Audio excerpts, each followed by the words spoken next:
Alternative Facts Chicago. Chicago's #1 podcast. Chicago.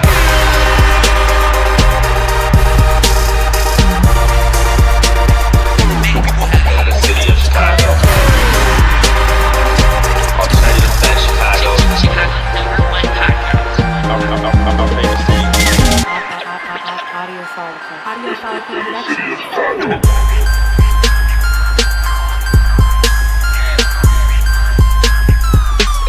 In the city of Chicago.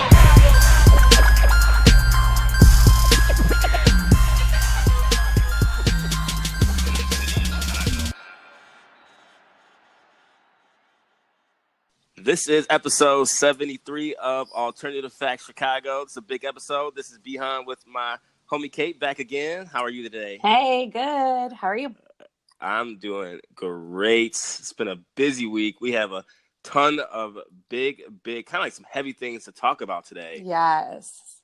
I've been excited to get on. It's a little serious, might be a little more serious episode, but I am glad after all these years, some of these topics are being talked about. So we definitely got a lot to cover. I have been excited to get on and talk about it. It's been a few days. I've been trying to not post as much on social media, leave my comments for the episode today, but I think we're all know what we're going to dive into. But I think it's important. And I'm curious. I haven't talked to you much about what we're talking about today, so I'm kind of curious to get your thoughts on all these things going on. Cool. So before we get into that, I know it's a lot. It's actually been a busy day, but glad to be back. 73 episodes in. Before we get into it, though, how about we plug social media? Yeah, make sure you're following the podcast on social media, on Facebook and Instagram at Alternative Facts Chicago, and then on Twitter at @AFactsChicago. Of course, you can find me on Instagram as Cait, Cait, no Jenner, and on Twitter as Cait Hassett. Awesome. And then you can find me at B.Hun1984. That is on Twitter as well. You can email us at alternativefactschicago@gmail.com. We are hosted on iTunes as well as Spotify at Alternative Facts Chicago. You can always find us on Google Play, SoundCloud, Podbean as well. We are all over the place, any and everywhere you can find us. So thank you all for the support, and for the listeners, we do this all for you. Now, before we get into our topics, we got a Bacchus Entertainment bar crawl coming up. Give us some details on that. Yeah, it's their first one, Flapjacks and Flannels, and it's going down in the Wrigley area. So kind of both of our hometown places. And so it's going to be a lot of bars that you like to go to.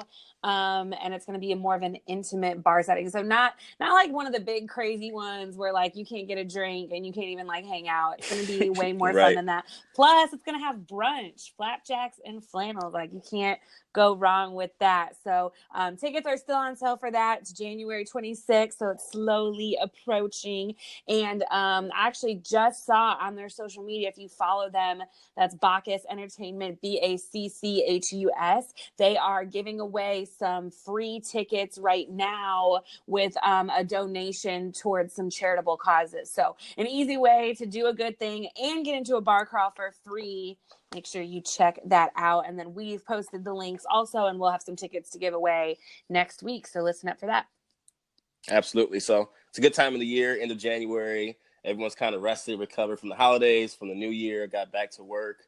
What way to end January with a dope bar crawl? So they're good people. Bacchus Entertainment. I think they're only doing 3 bars, so it's going to be smaller. It's going to be intimate. They got a brunch. I think they're going to have an after party. Right, who needs an after party at the end of a bar crawl? Everybody. But yes. So they're going to have an after party. I think it's going to be at John Barleycorn that day. So Saturday, January 26th. Make sure you come out, support us, support them. It'll be a fun, dope event, and we can't wait. Yeah.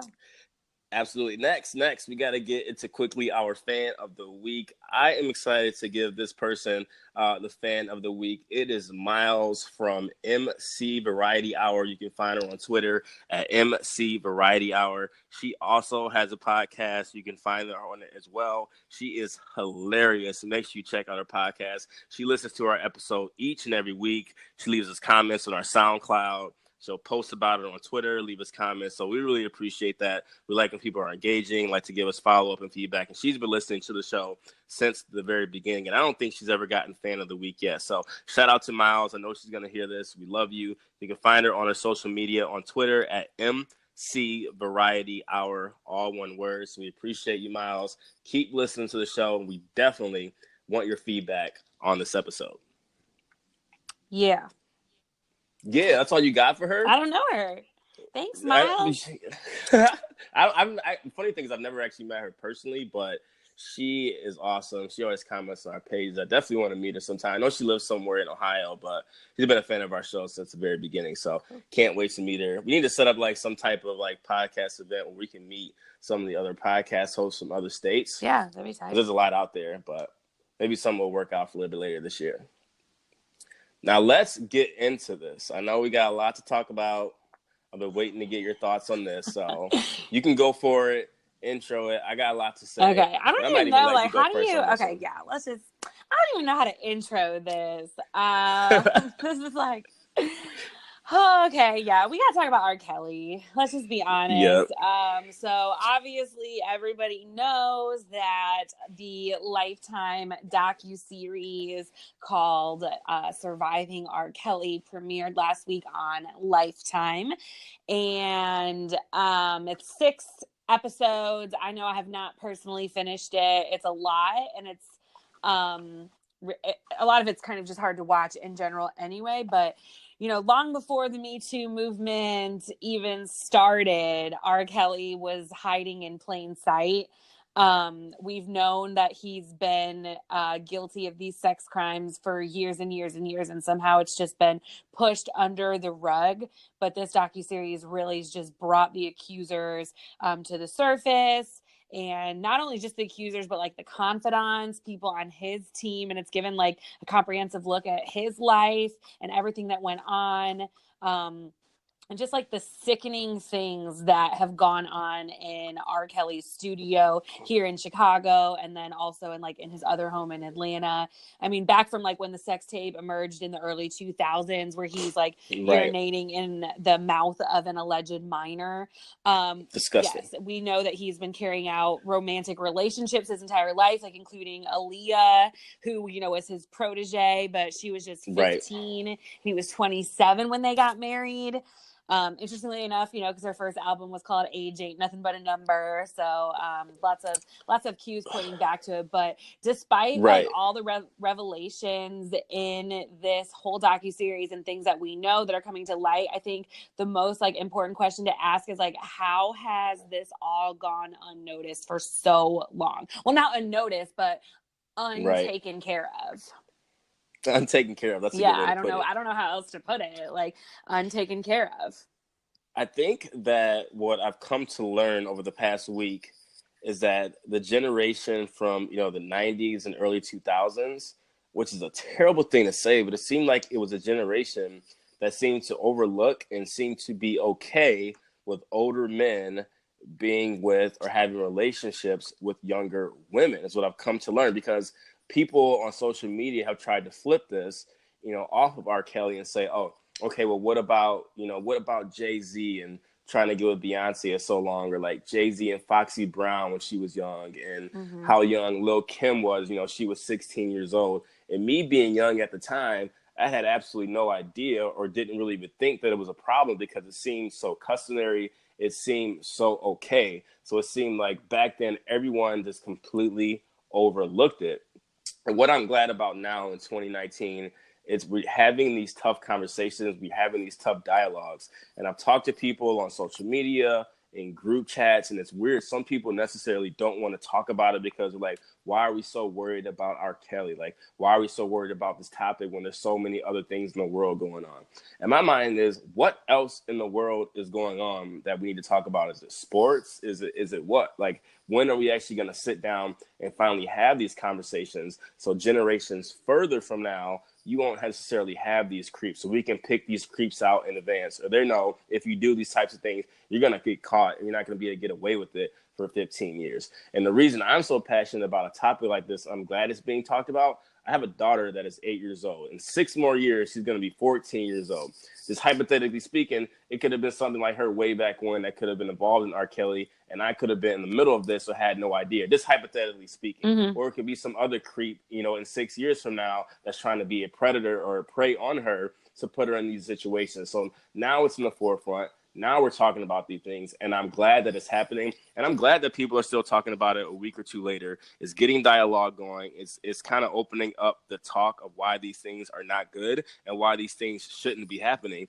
So I'm glad it's happening, whether people think there's something bigger or better to talk about. I think in 2019 and even last year, all these topics are being talked about more often, and it's getting people out of their comfort zone and figuring out ways to prevent these in the future. So I'm all for it. Sorry, R. Kelly. You got to go. I'm not listening to him anymore. He's officially canceled. Absolutely. And I'm glad that you brought up that it's generational. And that's really what we're seeing through this docuseries and through all the things that are coming out, is that it is a generational issue. So like what we know about R. Kelly, it's like people in Chicago knew because it was here in Chicago. People knew that he was going to Kenwood Academy, hanging out with old teachers, mentoring young women and then screwing them. Like, we knew this about him. We knew that he had sex tape with minors. We knew that he preyed on individuals that he, quote unquote, mentored, who found themselves going to him because he was this public figure and he was a Chicago hero and he was a Black hero, right? So we understand why women, even young women, were attracted to him. And I think that in past generations, it has been acceptable for younger women to go with older men. It has been acceptable. I know when I was in high school, I was looking at college guys, you know what I mean? And even though it was not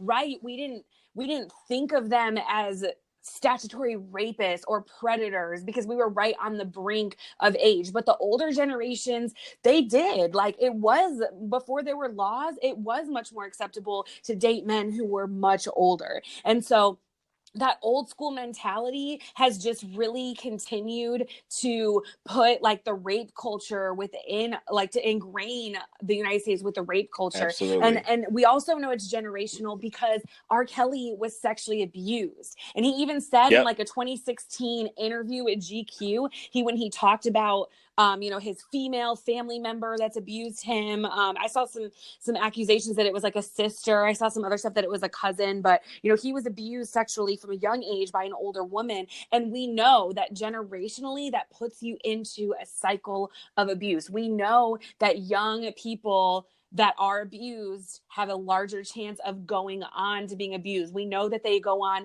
to be more sexually promiscuous. We know these things about them. And so he literally just continued this whole cycle of abuse and helped to continue rape culture, where not only he was hurting young women who, some of them might continue to hurt young people because this has been ingrained in them so young, but also we don't believe victims. We know this. We know this from the Brett Kavanaugh cases. We know this from the Bill Cosby case. We know that people don't believe victims, particularly young women, because we want to say that they're fast or they're easy or they were asking for it. So we're just perpetuating the circle of abuse right now. And by covering it up, we've just let it go on for so long. Well said. And I'm glad that you mentioned, A, of course, yes, that it was a generational thing. And B, the biggest part is that even though these girls, the 14, 15-year-olds, may have been okay with hooking up with R. Kelly at the time before they realized this isn't okay, even though they might have been accepting of it, it's still rape. And for those that are trying to say it's not rape because there was consent and they were cool with it, an older man taking advantage of a younger woman, even if it's a younger male. Like, I've known guys like back when I was in high school, 13, 14-year-olds, they would, high school, come telling me stories, they hooked up with a 21, 22-year-old. They may not have thought or seen it that way. At the end of the day, it is rape. You're still a kid, 14-year-old. You're still a kid. Absolutely. You can't necessarily be making the right choices for yourself. So for those that unfortunately are trying to say it's not rape because they were cool with it, they were knowing what they're doing, I think you just have it a little mixed up. It still is rape, whether they consented, tied to the bed and forced to do it or not. It's all the same. It's just not okay. So I'm glad, like I said, I'm very, very glad that these things are happening. It is very unfortunate to all the women that are affected. And I honestly didn't know how serious the situation was or how bad it was. Like I said, we saw the P video way back when, or we heard some of the stories that, he had, people locked up like sex slaves in houses.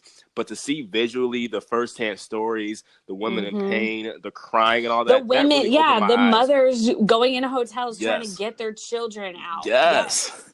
That's different. Yes. Like, I didn't know. I think that's why a lot of people overlooked it for so long. We couldn't really know the true pain that it caused these people. Like, these people are scarred for life. Like, some couldn't even get through the interviews, through the discussions, because it is so hurtful. It is so painful. And that's where it really opened my eyes to the situation to say, all right, we got to stop. Like, he's done. He's cut off. We can't be supporting someone. He's literally, truly a predator. He has a disease.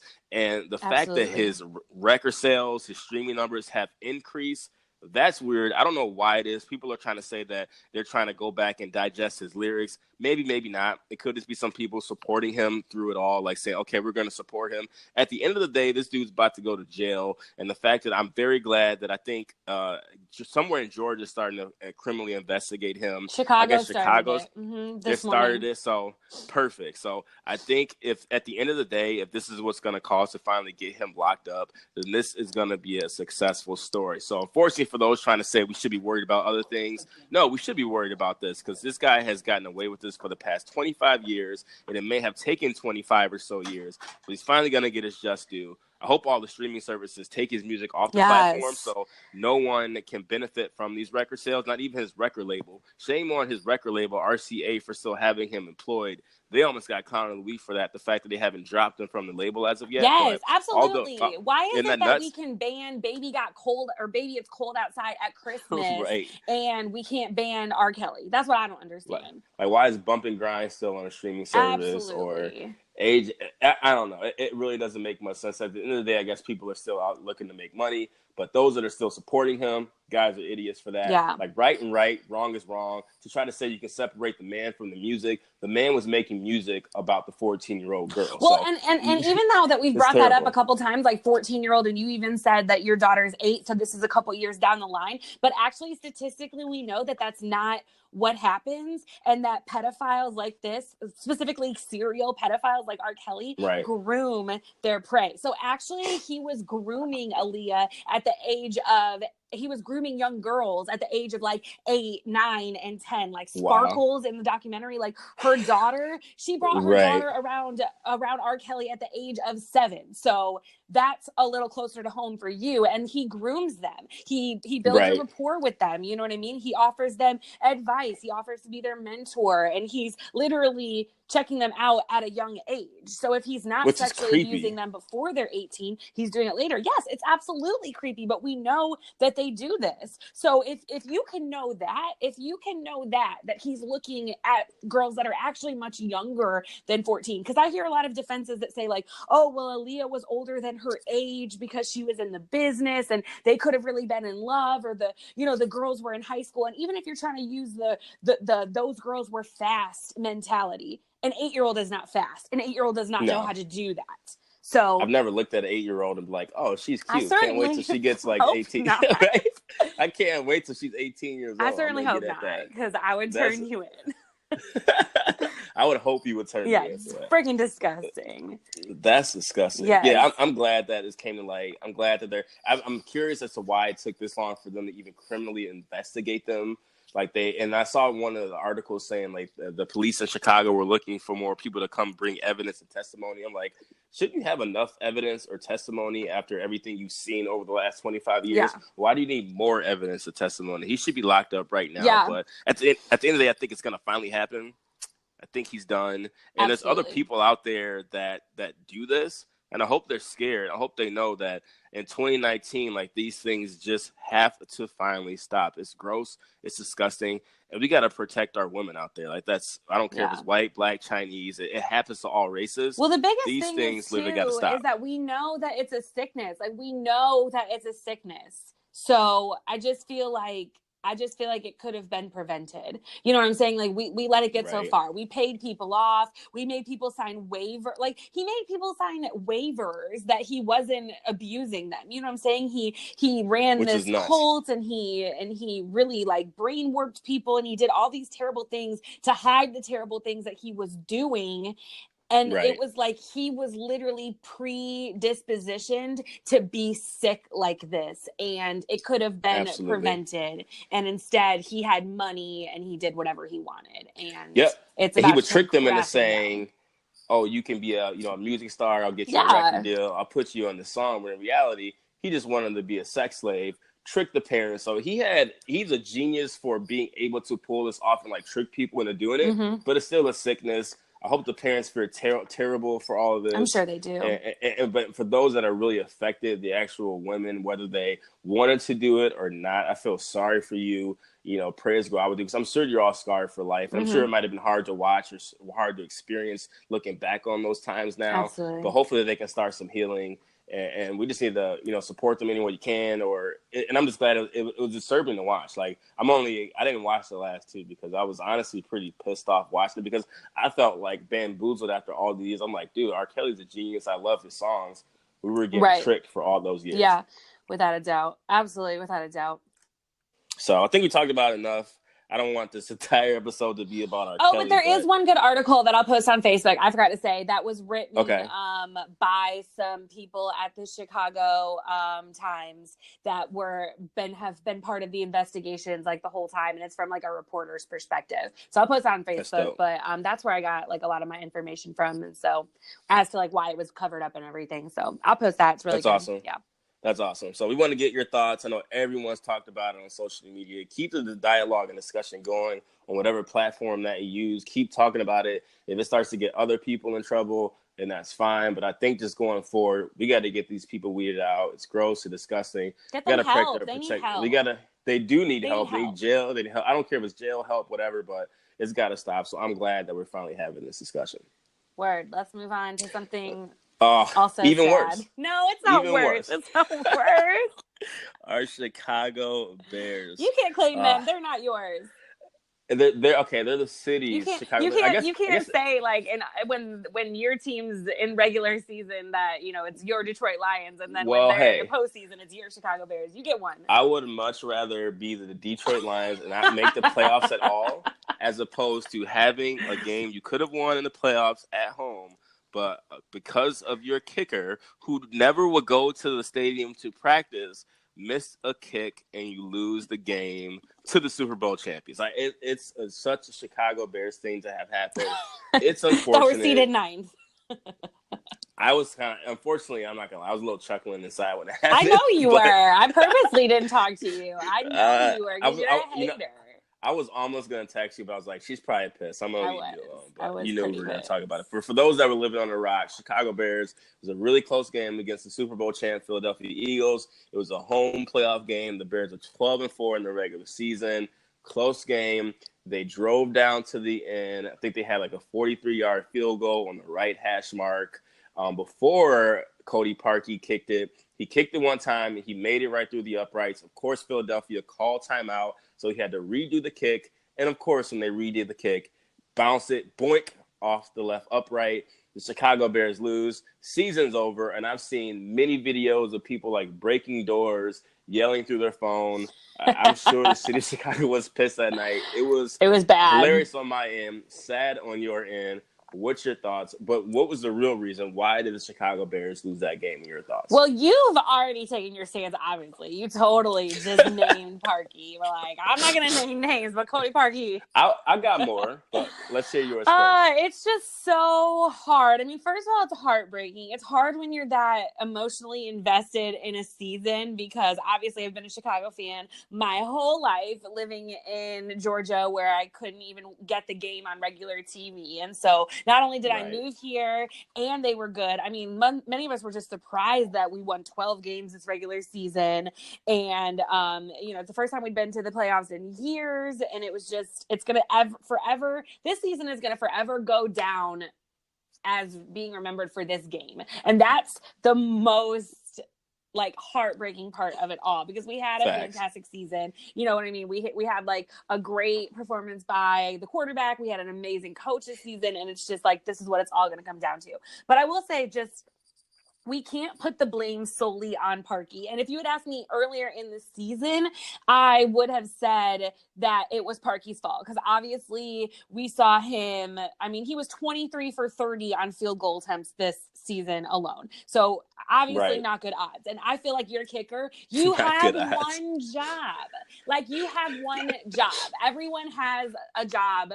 and you have one, and that is to kick the ball through the little stands, and that's it. That's what you do. So, I mean, 76% accuracy rate, that's 28th in the NFL, and we were seated top. So that's like really sad on its own. I mean, obviously when we played Detroit, he bounced 4 kicks.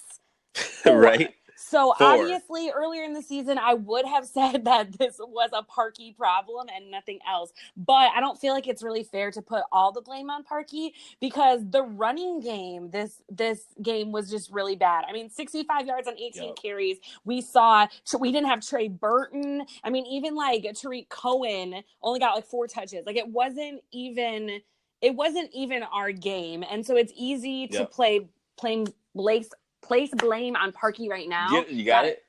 And say that this is like his last kick in Chicago and blah, blah, blah, blah, but like there was more to that. I don't place blame on just him. I agree. And I think the biggest part, like that last drive before, if you remember when Philadelphia was driving down, the Bears they had 3 timeouts. They didn't call it. Right. And I remember at one point they let like 45 seconds go off the clock. Even when they're on like the 2-yard line, Philadelphia, the Bears didn't call a timeout. So I think they had poor clock management in that game. Absolutely. Their offense was out of sync. And obviously Philadelphia is Super Bowl champs. It's the playoffs. And I've been trying to tell people all season that no matter what you do in the regular season, the playoffs are a totally different beast. It's a totally different time. There's usually more defense in that game. The pressure's on, and unfortunately, the Chicago Bears offense didn't really live up to the table. Didn't come to play in that game. And regardless, either way, I feel like the next game the Bears were gonna lose. But I was kind of semi hoping for them to win at least one playoff game, because now, like you said, they lost that game, so it made the 12-4 record go for nothing. And now, if you didn't hear hot off the press, their defensive coordinator just took a head coaching job with the Denver Broncos. Yes. So after all that, they lose the game. Now the defensive coordinator's gone. So their defense next season, obviously they have their players coming back, but you're going to have a little different look when you have a different defensive coordinator. So things are going to change. And what people need to realize in the NFL, yes, you could be 12-4 one season, but the NFL, pro football, is a sport where you can be great one season and terrible the next. It's not like basketball where you can kind of like build up to having a dynasty in a franchise where you got young players. The NFL is such a different beast where things change so much from one year to the next. You could be great one year, suck the next. Just look at the Jacksonville Jaguars. Absolutely. Almost made the Super Bowl. They sucked this year. Minnesota Vikings, great last year. Didn't do so well this year. So just to think, this is the beginning of something great here in Chicago, it could possibly be. But there's also a possibility that they may not necessarily be so good next year. So they kind of missed their window of opportunity because the NFC is so wide open. It was terrible. It was unfortunate. But I'm like, of course the Chicago Bears will go ahead and do this. And they're saying the kick got blocked. It may have gotten tipped. Either way, he was not they making called that it kick. A block, but yeah. Well, yeah. He wasn't making that.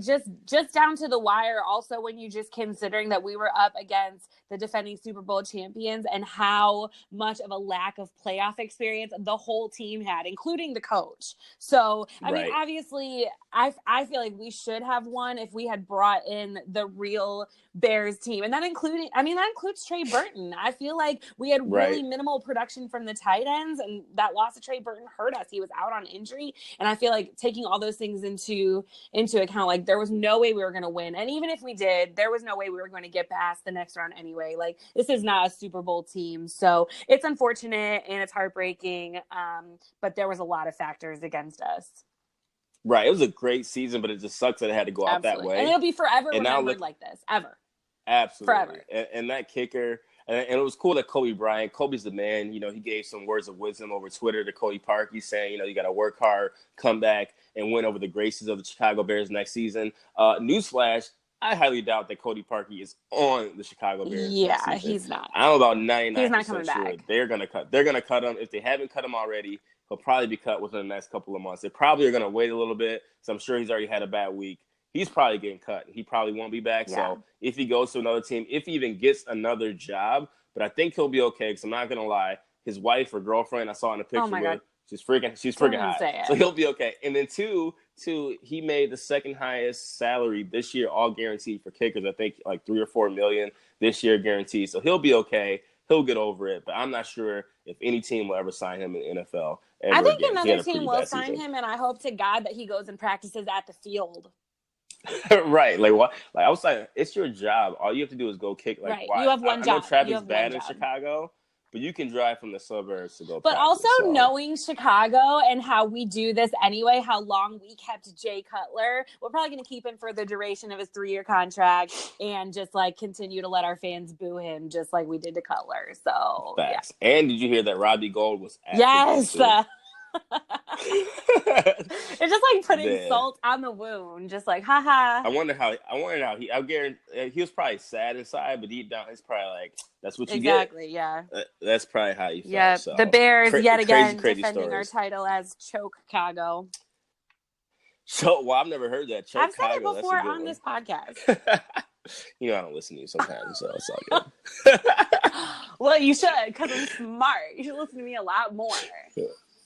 Well, speaking of someone who's not smart, we're gonna segue into our man Donald Trump. So, yeah, so hopefully next week we can like make more jokes. It'll be funny. Like some crazy things will happen because we go from R.Kelly to the Chicago Bears to Donald Trump. Yeah, so if you missed it, President Trump delivered his first primetime address from the Oval Office on Tuesday, reiterating the crisis at the southern border. If you don't know, he's offered no new policy and no new approach. Right. He did not declare it a national emergency as he had been considering, but instead he measured his statements and facts about the situation at the border that he has said in press conferences before with unscripted remarks. And he said that he's going to continue to shut down the government. So if you don't know, like Trump shut down the government himself. This was his choice because he wants $5 billion to build the wall protecting our southern border from Mexico.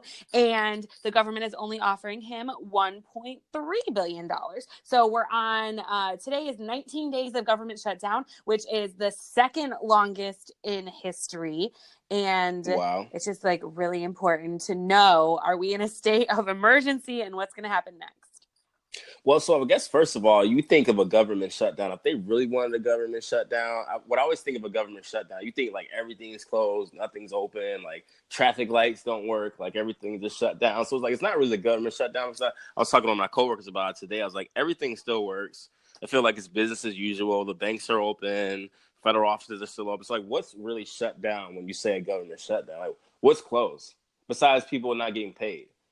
Has anything changed, or are we still just status quo? I mean, when this government, the government shuts down at least one day a year, right? And the traffic lights still run, and it's people are still alive. It's not like the purge.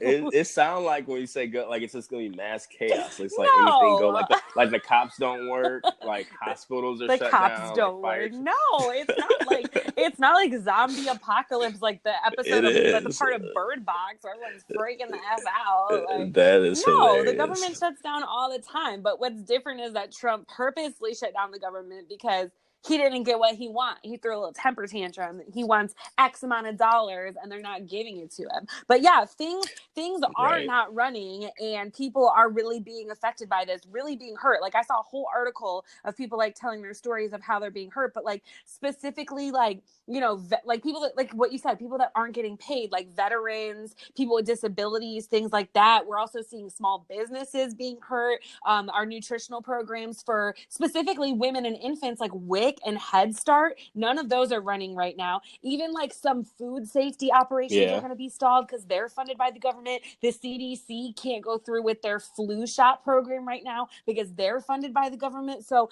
it's like, maybe we're business as usual. We're still going and doing our things, but there's like big wheels that aren't turning because the government is shut down right now.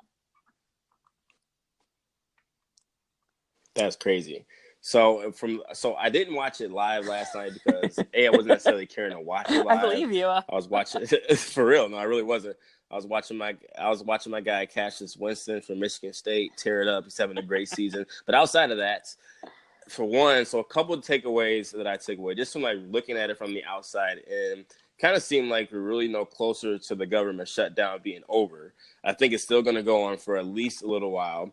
And I'm pretty annoyed that every single time Donald Trump like does a speech like that, he always makes it seem like a worldview of how dark the United States is. Like everything's bad, like everything's going so wrong. We have to do this to fix it when the economy's up. Like we have like more jobs than ever. Like he's always speaking to basically like Republicans. You can tell the wavering Republicans that don't really support him that much anymore. He's really speaking to them. He's not really speaking to the entire country. Absolutely. He's really just speaking to the Republicans overall, and that everything is just not okay. You know, obviously the Democrats want to end the shutdown. He is just really focused on building this wall. They're never going to meet in the middle. By the time he actually comes to a conclusion, his 4 years are going to be up. Like the Democrats are just going to keep pushing this out. They're not going to agree with them. By the time it may even come remotely close to happening, we're going to have a new president. Because at this point, I hope people are not that stupid to re-vote him in. But I'm going to see there's no way he's going to get reelected. So it's almost a pointless speech. Absolutely. I don't think anything got accomplished.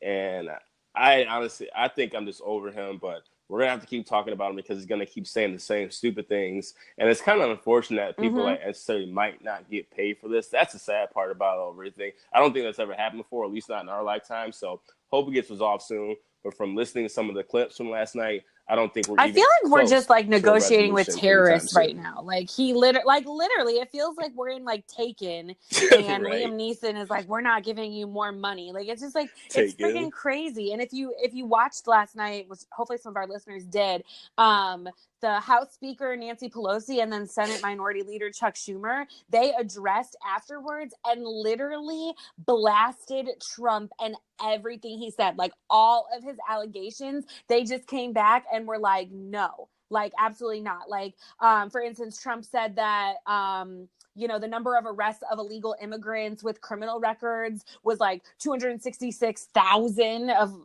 last year, and they were like, fact check, absolutely not accurate. And wow. it was like 55,000.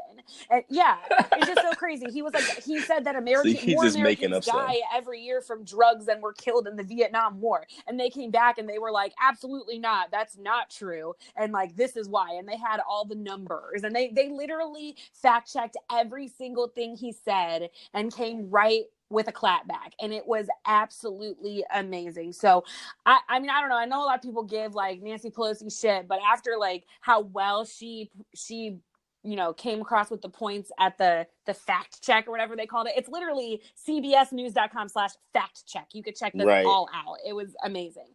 I think she'll get a lot more presidential support after this because she literally negated everything Trump said. It was amazing. That I can't wait for the Donald Trump like biopic or movie, because I hope someone makes it that's just gonna like make fun of it the whole time, because I feel like we're in a real Lifetime movie come to flesh.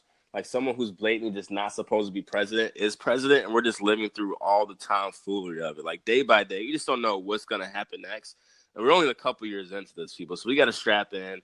Doubt he's gonna get impeached, so we're gonna have to deal with it. But I don't know. I feel like he just like cries like a little baby. It makes crazy decisions, and the Democrats just like, all right, do what you got to do, and let's see what happens. So what do we do next? Like, if he's saying he needs $5 billion and we're only offering him $1, like, what are they going to do? Is it going to continue to be shut down, or are we going to give in to him, or what's going to happen next? I hope no one gives in, because we don't need to build a wall. Like, we need to be using that money for other things. There's so many other things we could be doing in the United States with that money. Like, I don't know, funding for people who actually need it, or building more housing, or fixing more rural, like urban neighborhoods. Like, we can use that money for so much more than actually building a wall. What's going to happen when you build a wall is these smart people who want to get United States, the drug dealers, they're just going to figure out another way to get there. As a matter of fact, they probably already have figured out another way in case that wall is built. Drug dealers, immigrants, people that need to get into the country, they're pretty smart, whether Donald Trump wants to think it or not. They're going to be 2 steps ahead of you. So by the time that wall is built, they've already figured out another way to get in the United States. So I think it's a waste of time. He won't figure that out. But right now, it's kind of funny just enjoying the show of the mess that he's created. So enjoying the show? I guess we'll keep enjoying the show. Is that how you describe it? It's crazy. It's a comedy movie come to life. It is. It's like a comedy parody. Yeah, I feel like it's an everlasting SNL skit. Right That is so true. That is nuts. So we'll keep following the story, keep talking about it, because I'm sure we're far from over, and hopefully this government shutdown Probably ends, not. but I don't think it's going to be ending anytime soon. Let's get into some everything Chicago. Got a little more to talk about in the city than last week, because boy, it was dry last week. But before we do that, this portion of Everything Chicago is sponsored by the Wrigley Report.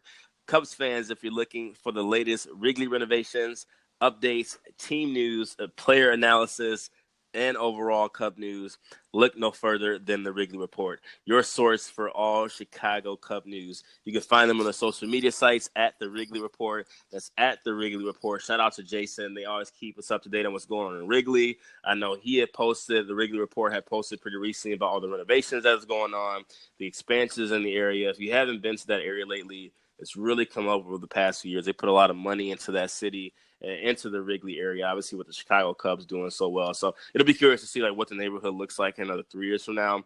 It already looks like very, very different. They're building like a Lucky Strike, a movie theater, like more condominiums over in that area. So Wrigley has looked a lot different in the past couple of years. So shout out to Wrigley Report. Can't wait for the Chicago Cubs season. And So let's get obviously into we kind of some already Everything talked Chicago. What we about got it. first? The heartbreaking Sunday playoff game where Cody Parkey missed the 43-yard field goal. Well, in support of the Bears and Cody Parkey, Goose Island Beer Company has announced a little competition. They're going to give away a free case of beer for a year to anybody who can make a 43-yard field goal kick. So yeah, if you think that it's that easy That is dope. and you want to try, you can go to Goose Island. It's going down this Saturday on Fulton Street, 1800 Fulton Street, and they're building a goalpost, and they're going to measure it out. I had to think like what that was called, and measure it out, and the sign-ups start at noon. The kicking is going to go at 1. If nothing else, you can just go watch a bunch of people kick some field goals, because I think that will be hilarious. And if you can do it, you get free beer for a year. So there's some rules. You have to be like 21 or up. You have to be there in person, like whatever. But yeah, I think some people are going to make it and get some free beer. Yeah, for sure. Absolutely. You going to try it out? I remember I was like 8th grade. I was like playing like football, and I couldn't kick a field goal to save my life. Like it maybe can go like 10 yards. So kicking a field goal, as easy as they make it look on TV, is so hard. Like the punters in the NFL, they kick the ball so far and high. It is so hard to do that. It is hilarious. And I'm sure what's going to happen is going to be so many drunk people who are going to wake up Saturday morning, take some shots, drink some beers, and think, I'm going to try to get free beer. And I ain't even going to come close. It is far. And 43 yards is far. Like I'd be surprised. It may be a couple people. I think but I'm probably sure the like majority 1 or of 2 them people are not going to who make will it. hear about the contest who actually like can kick, and they'll show up and do it. I think that. Yeah. I think somebody like some former like soccer players. I think I'm gonna go like just to like watch people kick, because I could definitely enjoy a beer and just like watch it happen. I think it would be so funny.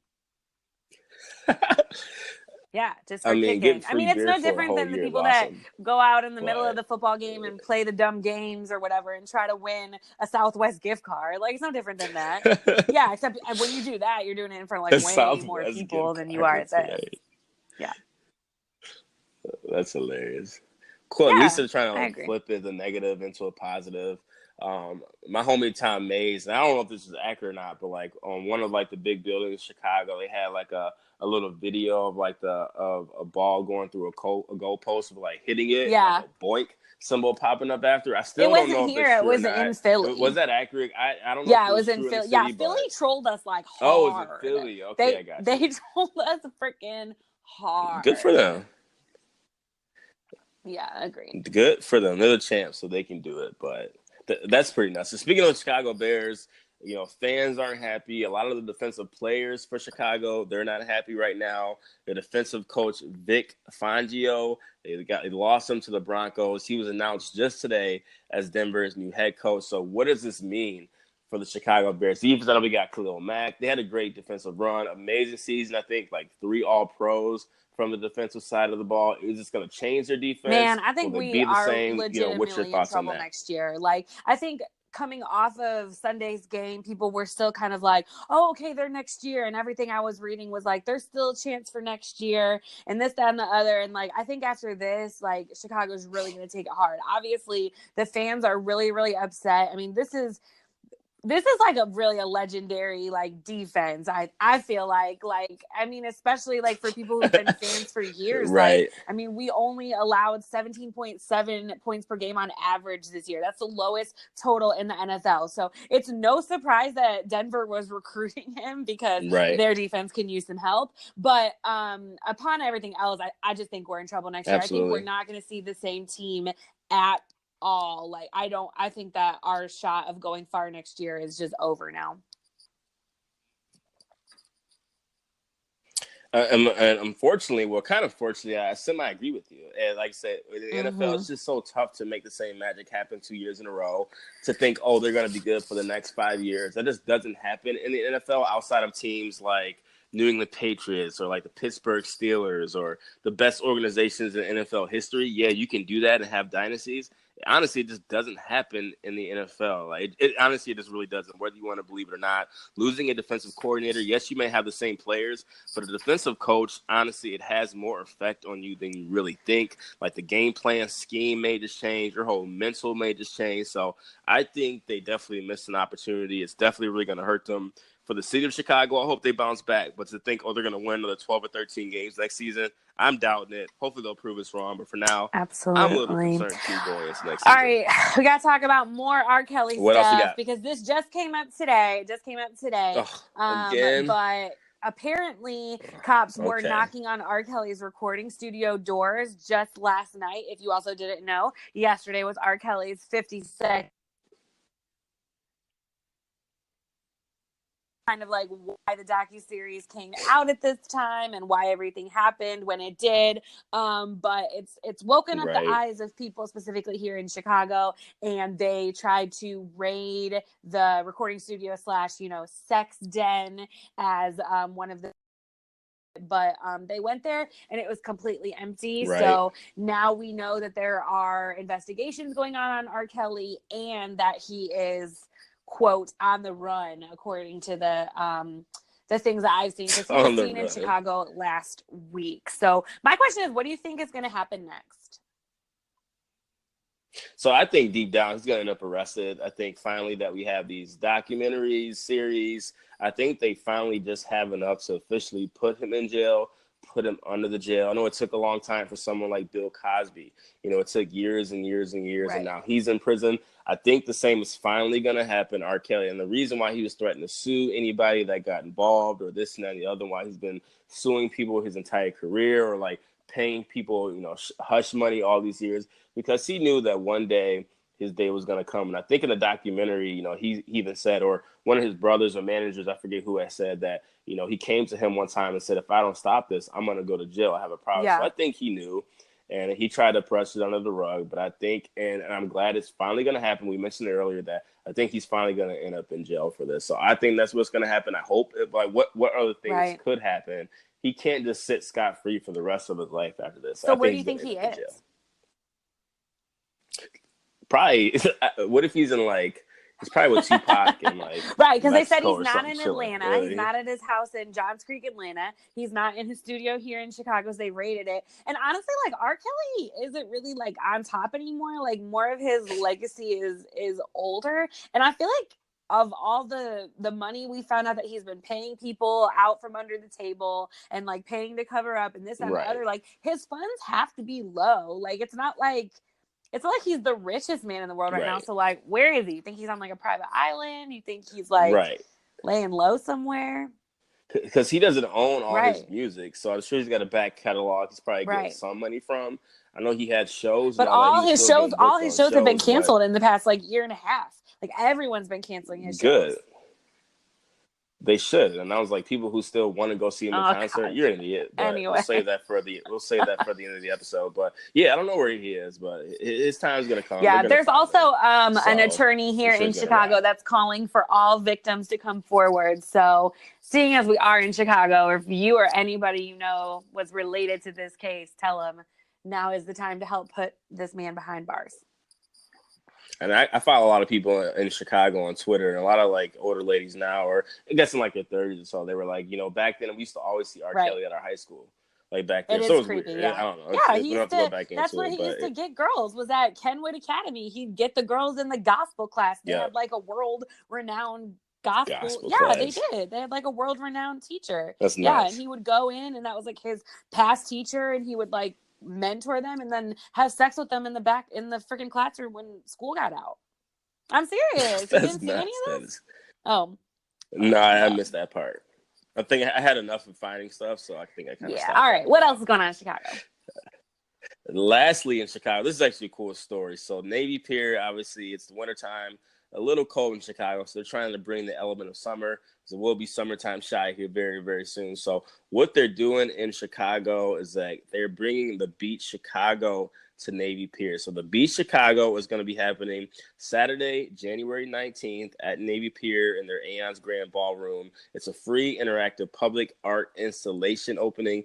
Basically, they're going to have like 1 million balls that they're going to be creating to like bring the elements of the beach right to Chicago. Just something new, just something different. I'm sure it's probably going to cost a lot for them to do, but obviously it's the wintertime. Might be hitting that middle of winter depression. It's not sunny out every day. It's a little bit cold. So it's the 18,000 square foot ballroom. They're going to have feature like lounge deck chairs, lifeguard chairs, umbrellas, inflatables, signage, and things like that. So basically going to bring the beach to life in Chicago. So if you're around on Saturday, January 19th, I think it's going to be from the January 19th through February 3rd. So if you're looking for something to do in the city, you want to bring the summer back to life in the city of Chicago, make sure you check it out. Navy Pier. It's going to be 1 million balls are going to be filling. So it should be a cool experience. Make sure you check it out, take pictures, tag us in it, and enjoy. Yeah, it looks really cool. You can go look at like the pictures online, but it's like a big like ball pit at Chuck E. Cheese, but like people are on like their floaties, and like with this one guy's got like a scuba mask, and you can like swim through them. So and it's completely free. So I think it'd be really fun. And I know we're all missing summer. And it's inside. So. And it's inside too, so you won't be freezing and all that too. So awesome. Let's get in some quick hits, but before we do that, let's play some bills our here. quick hits is brought to you by Posh by Imani. That's a women's apparel boutique out of Houston. Really, really cool company that we interact with a lot on social media. Founded on faith, love, and the right to stand out. Serving all women one curve at a time, and they have a brand new location coming, but you can shop them online. That's imani.com, and also on their Instagram, Facebook, and Twitter. So shout out to them. We love them. Absolutely. And since there's been so much other things going on, we didn't get a chance to talk about the NFL. We didn't get a chance to, in terms of like other games, we didn't get a chance to talk about Clemson, Alabama, which we normally would have talked about. So let's talk quick hits. Are we shocked that Clemson not only beat, but they destroyed Alabama in the national title game? What are your quick thoughts on that game? I was really surprised that they won. I thought it was going to be a normal Alabama, like behind in the beginning and then come back and win. But man, it was not a dramatic or fun game at all. Like the Tigers were winning the entire game, which was crazy to me because I thought we were going to at least see them come back.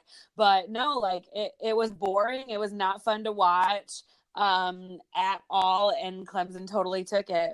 It was not even fun. I know. I'm actually very surprised. I thought Clemson had a chance to win, but not to blow them out like that. Yeah. They seemed so confused in terms of Alabama and their offense. They really couldn't do anything. At the end of the game, they were trying to resort to like fake field goals that weren't even close to working. They just seemed outmatched. They seemed outclassed. And I guess this is the fourth time they played in 4 years. So in a back and forth matchup like that, where the talent level is just so close, Nick Saban just got out coached. So it's cool. I'm actually glad it's parity that Alabama doesn't win every single year. Yeah, Clemson has a dynasty of their own. Their coach is amazing. Like his end of the game speech, like I wanted to get back out there and play football just to play with him. He's just so calm. He's so confident. His like speeches are so motivating. And like the coaches for Clemson don't leave. Like all of Alabama's coaches, they go elsewhere, get a head coaching job, or go to the NFL. All the coaches at Clemson stay there, probably just for him. So shout out Clemson. I thought it was dope. And we have a real rivalry in college football. It'll probably be the same two teams next season. They'll be back, but shout out Clemson. They deserve to win. Absolutely. And I'll just say Trevor Lawrence deserves to win. I mean, we got a 19-year-old true freshman quarterback on Clemson that brought them to a championship. I mean, this is the first time that this has happened in like 30 years. So, I mean, he's a legend. There'll be a biopic about him one day. And, Absolutely. Congrats to the Tigers. It was not a good game, but it was a good game if you're a fan of them. Absolutely. All right, so moving on, we got to talk about it again. Kevin Hart sat down and talked with Ellen DeGeneres. So as you remember, not long ago, Kevin Hart was given the opportunity to host the Oscars, and this was something that was on his bucket list. He had said to Ellen, I guess, in the past that after Ellen hosted the Oscars, that this was something he wanted to do for his whole life, and it was like the pinnacle of success to him. And not even 24 hours after he was offered the gig, people went to Twitter and brought up old tweets of him making homophobic slander basically on his Twitter. And then, the Oscars said back down or, apologize or back down. And so he did. And now Ellen pleaded with him and said, I really want you to host the Oscars. And this is why. He went to Ellen's show to state his case. Do you think he should go back and host the Oscars now? So you probably think I would say no, but I'm going to take the opposite end and say yes. So I think there's been enough time that has passed to where I think he's been able to right the ship of the situation. He's making, and I think the real reason he's doing this press run is because he has a movie coming out this weekend, which I actually kind of want to see because it's a different type of a role for Kevin Hart. It's not just the same comedy role that he always plays. So that's another story. We'll talk about that next week or whenever we watch the movie. But I think he said an apology enough. He's righted the ship. I think we can kind of move on from it. And I think he should do it for the fact that it's been a lifelong dream and goal of his to where he should still do it. They have not announced the host. It could be a way to fix the story, make it right for everyone. You said your apologies. Now we can move on. He can host. So overall, I think he should do it. And I think it's the right time to. And I'm glad that Ellen took his side. I've seen posts on social media, the LGBT community, coming at Ellen saying she shouldn't have done that. You know what? People make mistakes. It's been years ago. He said sorry, and let's move on. Yeah, so What do you think? I'm gonna flip to the PR side and say that at this point he shouldn't. So if you looked at the if you looked at the interview with him and Ellen, and he really just pleaded his case and talked about how important it was to him. But I'm gonna agree with Kevin Hart on this day and say that everything I saw, I never saw anybody circulating the apology, and I looked for it, and I didn't believe him at the beginning when he said I apologize, and I didn't believe it because I didn't see any of the videos, I didn't see any of the tweets, I could not find the apologies anywhere. So it seemed like he was just lying, oh yeah, I already apologized. But he said he has. I mean, I agree with you because I couldn't find it either. I feel what you're saying. He said that he had, and so I'm not gonna lie. After we had talked about this the first time, I was like, man, that man a lie. He didn't apologize. I didn't see it anywhere. But when he actually said on here, on this interview with Ellen, he said the places that he apologized, the actual interview with Will Ferrell promoting Get Hard, and I went back and found the video, and he did apologize. So I'm actually going to say the opposite. I'm going to say that I'm actually really amazed by him for standing his ground by this. He has just faced immense adversity. I mean, people who are coming for him, coming for his career, bringing up everything in the past. And he said, no, I apologize. This was a moment that was for me. Y'all took it away. And no, I'm done. And you know what? I don't even want to talk about it anymore because it's just this isn't everything going on in my life right now. And I'm actually going to take his side because I found the videos where he apologized. And I feel at this point, I really respect Ellen for being on the show and talking about it from this perspective. And I feel he really got to say his piece right now in an unbiased environment, not on his Instagram to his followers. And I feel he doesn't need to go back. He doesn't need it. He's made his point. And honestly, this was better for his career than the Oscars would have been this year. And the Oscars will have him back in a few years. And he might even do it this year. Have they named another host yet? No, they're still holding out for him apparently, but I hope he doesn't do it. I hope he doesn't do it. And he comes back in a couple of years, and I could just see his career blowing up even more if he doesn't do it. I hear that. Do you know he has a podcast now too? Oh, does he? Oh my God, yeah. I think he had his first episode and he talked about man, who doesn't have a podcast in 2019? Yeah, that's what I hear all podcasters say. Isn't that funny? I'm going to go get on his podcast and tell him not to do the Oscars. You do that. I'm going to be yo, Kevin Hart, book me. Speaking of booking and the Golden Globes, was there anything memorable about the Golden Globes this past weekend? The super weird Black Panther joke. Yeah, what was that about? I don't even know that comedian's name, but he was like, oh, last time there was this much buzz around, or I saw a movie that, what did he even say? I can't even remember now, but it He was was like, the I'm on a boat guy. Remember that video? oh, no, Yeah. it wasn't him that made the joke. It was somebody else, wasn't it? Oh, I missed that part of the joke, but I figured it's probably part of his But mind. yeah, he was like, last time I saw a movie about the Black Panthers that started in California, like I thought it was going to end really differently or something like that. And it got so weird and awkward. And no, I didn't hear that. I really didn't like that. I think the best part of the Golden Globes this year was the girl from Fiji that was like placed right by where all the people were taking pictures. And so she ended up like photobombing everyone's pictures. Did you see that? Yep, I saw that. That was like the best part. And also, like, I feel like A Star Is Born got super snubbed. Like, Lady Gaga should have absolutely won Best Actress instead of Glenn Close. Like, that was really sad. But yeah, I thought Donald Glover would have won too. I think he was for like Best Actor or Supporting Actor. I think it was. He didn't win. So Black Panther and Star Is Born got snubbed. But did you even see Bohemian Rhapsody? Because I didn't. No, I didn't. But apparently, that's the type of movie that would win a lot. Yeah. Like, I'm sure they're probably going to win a lot of Academy Awards this year, too. Just random weird movies that no one sees. Like, they always think is the greatest movie of all time. Yeah. I feel like that happens every single year. Yeah. I don't know. After the opening monologue, I get bored with those things. It's just a lot of clapping and people up there talking. It's all about the fashion anyway. That's what everybody cares about. They don't even care about the movies. They don't care. Exactly. Ooh, I'm ready for this next topic. I know you are. So if you don't follow B.Hun on social media, you might not know. I posted on our page too. I know you did. You were very excited. This show's awesome. The USA is rebooting the former TV show. I wouldn't say it's a hit TV show, Temptation Island. So, what former reality dating show would you want to return? Well, are you going to watch this? Really? Absolutely, 1,000%. You're so weird. They even have. Why am I weird? You're old. Like, you don't need to be watching reality dating shows. I'm in like, my do you not 30s. know that they're not real? Being in your 30s is old, and you can watch. It actually, it's a real element, but like certain parts. No. They put you. So this is what happens on reality shows. Trust me, I know all about them. Oh, okay. It's real, but they put you in situations because you know it's going to be a fucked up situation. So like they know. They know they're gonna put you with your girlfriend and somebody that you like, and they're gonna put you three in a room and just to see what happens. So like they stage the scene, but what comes of it is actually real. If that makes sense, it's been happening on a reality show for years. That's just what it is. But anyway, so Temptation Island, it was from like 2001, like 2003. I think it got like great ratings back in the day. Anyway, they're rebooting it on USA. It's like a couples or like three different couples that are like kind of on the rocks. They're putting them in a house in Hawaii, obviously very romantic with like 24 singles. And then they have to like go on dates with all these people. Obviously, they're all going to cheat and hook up. And then at the end, they have to decide if they should still be together or not. It's a train wreck.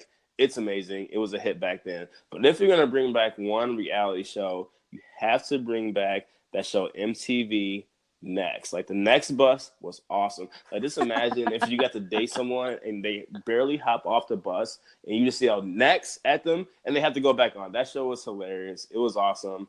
I would bring back MTV Next. What would you bring back? I'm gonna go with Parental Control. Ooh, that was my favorite one. That was a good one. To have to watch like the lame ass loser boyfriend. Oh my god! Watch their girlfriends go on dates with better guys in front of the girl's parents was hysterical. But I'm not gonna lie, all that stuff was totally staged. And if you think otherwise, then you're crazy. Those shows were staged. It's all staged. It was 100% all acting. staged. Remember like the Flavor of Love and like Rock of Love? Those were good. That was like true trash reality TV. That was like trash, at its finest. Yeah, it was all trash. That was awesome. Lastly, before we get to Clown of the Week, we didn't talk about the NFL playoffs coming up this weekend. So we have the divisional rounds. So we have the Patriots and the Chargers. We have the Saints, and I'm drawing a blank right now. Who else is playing? Dallas is playing the Rams. The Saints are playing the Eagles. In the other game, we have the Colts is playing who? I can't think. I'm drawing The a blank right now. Chiefs. The Chiefs. Yeah. Yeah. So all of those. Yeah, Give me your predictions on wax right now. Who's making the NFC and AFC championship game? all right. I got Chiefs, Cowboys. Ooh, you going Cowboys? I That am is bold. Chargers. You already know, and Saints. You're only doing that because you know I'm going to pick the Patriots. So you're No, just gonna I'm do the not. Absolutely not. Okay. No. So I think I'm it's gonna be going. the Chargers. That's perfect because I think we're going different on every single one. So I'm going Indianapolis Colts because they're on fire. They're going to win, and the Okay. New England Patriots, and then in the NFC, I'm going Rams and Saints. So the only one it sounds like we agree on is the Saints, and I think because Saints at home is going to be tough for the Eagles to go in. I think and that'll win, be. so. I think that'll be the. I think they'll be the. I think the Saints will beat the Eagle, but I have the largest deficit. Oh yeah, I don't think sure. that's even a competition. The Eagles winning that game, I think that's like their Super Bowl this year, and they won Super Bowl last year. It's tough to do it 2 years in a row, so I think they're going down. Cowboys and Rams, that's actually going to be a really good game. It's going to be a really good game.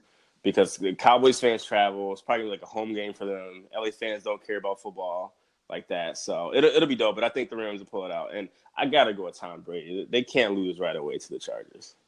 Yeah. But we'll see, though. We'll see. Awesome. Let's get to Clown of the Week and get up out of here. We'll let you go first this time. Oh, okay. You're welcome. So I didn't say thank you, but jerk. Awesome. Well, yours, I feel like I should go first because I should go last because yours is serious. But all right, I can go first. You want me to? Yes, because mine is funny. Yours is serious. Mine is short and sweet. My Clown of the Week has to go to all those who still support R.Kelly after this. And I know there's people out there who still support him after this because his streaming numbers have gone up. His album sales have increased since. What the hell are you doing even listening to his music? I know people who won't name some of my best friends who I've been in like damn near arguments with. Nope. I'm not going to call them out because I'm not going to call them out because they need Jesus. They need some help. But they're going to listen to this. They know who they are. For the fact for you to say, and I've heard people say this, you have to separate the man from the music. What the hell are you talking about? So basically, in my mind, it's basically making me think that you think it's okay that he does this because he makes great music, or I don't care what he does in his personal life because he makes great music. That is absolutely stupid. That makes me think that you are okay with like people just getting abused, getting raped, getting sexually assaulted. Because why? Because it's not your life and it doesn't really matter. I think it's very unfortunate. I think sometimes when people want to ignore things, and that's why we ignored it for the past 25 years because it doesn't affect you. But I think now we're in an age where I'm glad that people are having these conversations, and it puts you in an awkward position. They may put you in a weird position to have to think about some of these things that are actually going on. So I'm sorry that your hero is going down. I know a lot of times in the Black community, we have a hard time realizing that when our heroes are actually predators or terrible people. I saw people, still supporting Bill Cosby through the whole situation. Now people are still supporting R. Kelly through the whole situation. But whenever, I don't want to pull the race card, but whenever it's a white guy that happens, they're like, get him out of here, tear him down. He's done. He's finished. So I get it. We protect our heroes a lot in the Black community. But I'm sorry. We're going to have this tough conversation. You guys are definitely getting the Clown of the Week. Your hero, R. Kelly, is done. We just got to do better in 2019. Can't support the fuckery. Can't support people who are doing bad things. And I'm glad R. Kelly is going down. In rant. Cool. So I'd like to introduce you to a woman named Jacqueline Aids who lives in Arizona, and she met a man on a dating site called Luxy about 10 months ago, and this is a millionaire matchmaker dating site. So this is bougie, and they paid for it. And then I guess the guy didn't want to date her anymore, and she continued to send 159,000 text messages to him over the course of 10 months, even threatened him. One of those texts said that she was going to make sushi out of his kidneys if he didn't text her back. And then this past month, there's video surveillance of her inside the guy's home. She broke in, and they went on like 3 or 4 dates, according to this guy. And so she's a super stalker, and she's my Clown of the Week. 159,000 texts over 10 months. That has to be a record of most texts of all time. How is that even possible? Crazy. What is that per day? Like 100 per day? Actually, it's probably less. It's probably more than that. I can't even do that math, but it's literally a lot, and I just don't know like how you could ever like somebody that much. That is insane. People are nuts. They're claiming that she's not guilty and like on accounts of mental illness, obviously. Yeah, people are nuts. But yeah, she's my clown of the week. She's crazy. Be careful when you Tinder, people. That was a dope episode. I need to get up out of here. We needed to talk about that, but hopefully next episode we don't have to talk about such serious stuff. Like we need some people to like do some funny things. We can like make fun of them next week or something like that. Because I don't want to talk about R.Kelly anymore. I don't want to talk about Donald Trump anymore. But I know we had to. But yeah, Brian, do some funny things. Yeah, exactly. There's one there's one funny thing, but you can't talk about it. So that's the. Oh, all right, that was episode 73. Yes, it was dope. Thanks for listening. Yes, I am out of here. Don't forget to hit us up on social media at Alternative Facts Chicago on Facebook and Instagram, and AFAX Chicago on Twitter. And send us your questions, ideas, anything you have at alternativefactschicago@gmail.com. You got it. We love you all. Thank you. That's episode 73. Bye.